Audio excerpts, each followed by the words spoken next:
All right, so here we're gonna be going over problem 2, which is a little tricky. I'm not gonna lie, I had to look at it for about a minute before I came up with a good approach for it.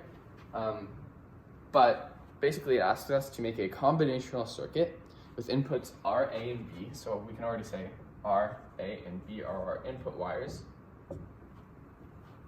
And the output is going to be X equals A, Y equals B if R equals 0. So R equals 0, X equals A, Y equals B. And if R equals 1, X equals B, Y equals A. Okay, this looks tricky. I think this looks hard when you're like, wow, what should I do? Really gets a lot easier when you make a truth table for it. Let me check how much of the whiteboard you can see.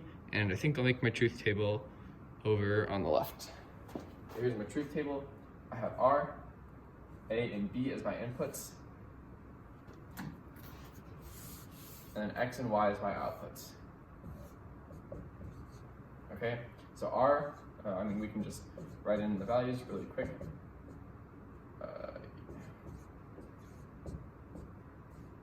Oh boy, I should be a little bit better at this. That's not even right. Oops. So it's 0, 0, 1, 0, 0, 1, 1, 1, 0, 0, 1, 0, 1, 1, 0, 1, 1. What the heck? Oh, I missed 0, 0, 0. Wow, that's exceptional. Okay, so when R is 0 in these 4 cases, X is going to be A. So 0, 0, 1, 1. And then R is going to be, when R is 1, X is B. So that's these 4 cases. It's going to be 0, 1, 0, 1. Okay, Y is the opposite. So here Y is going to be B, 0, 1, 0, 1. And here Y is going to be A, so 0, 0, 1, 1. Okay, again, looking at this truth table, a lot of information feels hard to do, but really we just have to come up with some expressions for these, right? You could do sum of product if you want. You could say, let me take every case where X is 1 and I'll OR those together. That will give you a pretty messy and a little bit tough circuit to draw, but it'll be totally fine, you'll get full points. I think the easier way is to come up with some sort of more simplified expressions. I'm going to erase these just so I have space. So I see here that X is true in these 2 cases, and in these 2, this case and this case. And I'm going to combine these 2 cases together. I see that they have R is 1 and B is 1, right? So I can say something like the R and B mean X, right? And then here I can say not R and A mean X. So not R and A mean X. So from that, I can generate a complete expression for X, where X is the OR of and not RA and RB. Okay? I'm going to do the same thing for Y.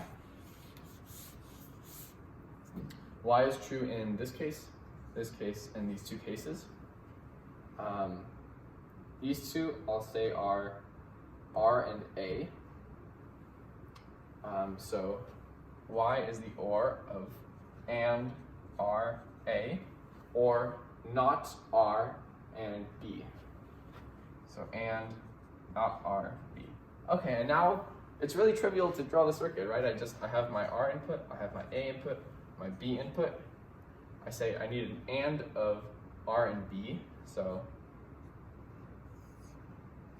here's AND RB.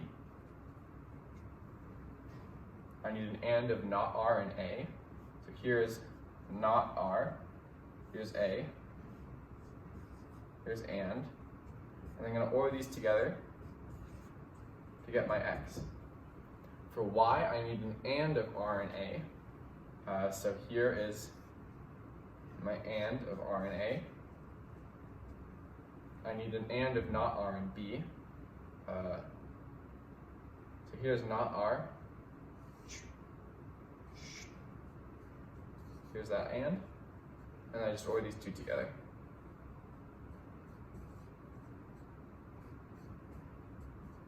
Y.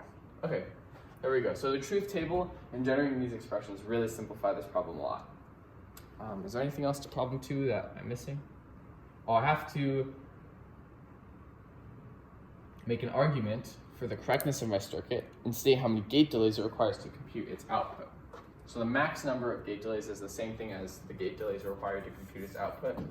The max number of gate delays here, I can say, well, it could go through a NOT, and then an AND, and then an OR. It's going to be 3.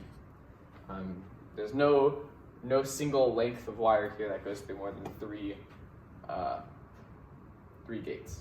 So gate delays of 3. My argument for correctness would be, look, I went through this truth table and I did basically sum of products. I took all the cases where X was 1 and where Y is 1, and I ORed them together. Cool. I will move on to problem 3.